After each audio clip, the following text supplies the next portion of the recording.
onde os riachos eram de água limpa. Havia muitos pássaros com asas coloridas que voavam de um lado para outro. Animais pequenos, grandes, médios, de todos os tipos e espécies. E nessa floresta também morava uma família de papagaio. Papai, mamãe, papagaio e 2 filhotinhos. O mais velho,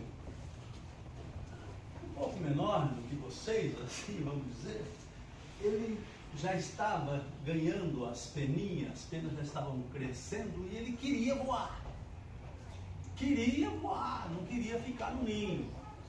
E a mamãe falava: você é muito pequeno ainda, você é muito jovem, espera um pouco que a sua hora vai chegar. Quando você estiver preparado para enfrentar a selva, eu vou dizer, aí você pode voar para onde você quiser. Mas por enquanto não saia, porque a selva tem muitos perigos.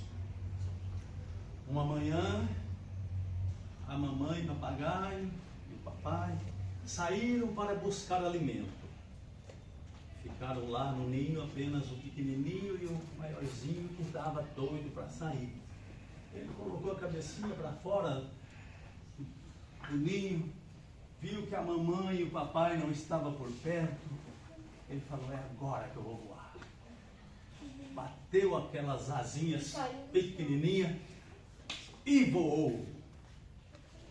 Só que as asas ainda estavam fraquinhas e ele não conseguiu alçar um voo para chegar até um outro galho de outra árvore. Ele caiu num descampado.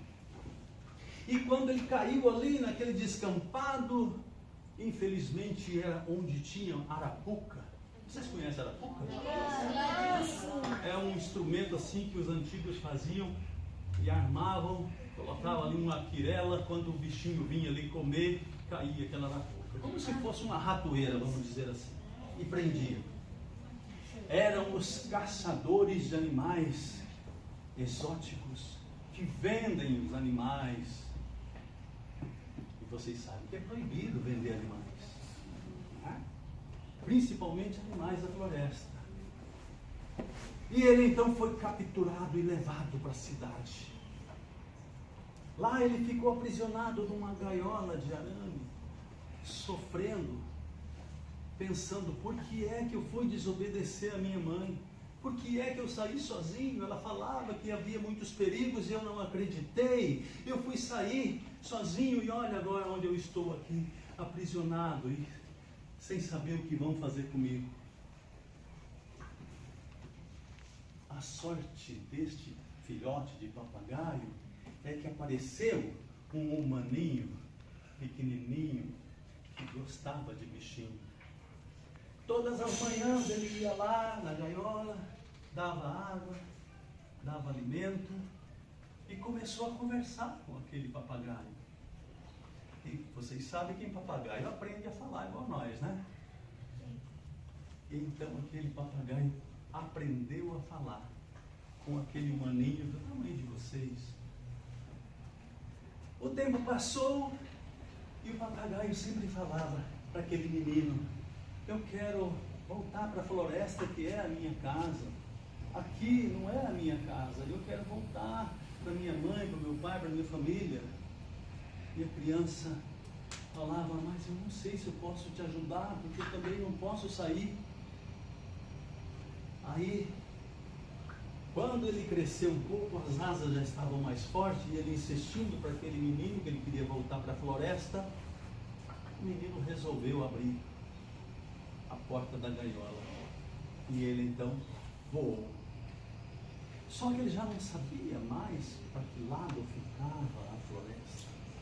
E ele perambulou pelas ruas daquela cidade, pousava naquelas árvores, só que as árvores não tinham fruto bom para ele se alimentar, e ele começou a passar fome.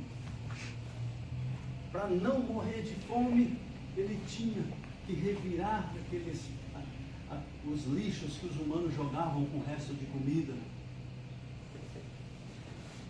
Passou muita sede, porque aqueles riachos que cortavam a cidade estavam poluídos. As pessoas jogavam lixo pela rua, não separavam o lixo. E quando chovia, ia tudo para o riacho, contaminando a água. E aquele papagaio passou muita sede. Enquanto ele voava pela cidade, ele ouviu muitas coisas e viu muitas coisas. E como ele entendia a voz dos humanos, ele ficou ouvindo muitas coisas. E viu num determinado local que tinha uns gigantes de aço, enormes. E esses gigantes eram derrubadores de árvores. E ele ouviu que aquelas pessoas que dominavam aqueles gigantes disseram que iam derrubar toda aquela floresta que havia ali próximo da cidade. E ele se apavorou. Meu Deus, é lá que está minha família, é lá que estão todos os animais. O que eu vou fazer? Voou desesperado, voou, até que ele conseguiu chegar lá na floresta. E lá ele encontrou a gralha azul, que é um animal, que é o pássaro símbolo do Paraná.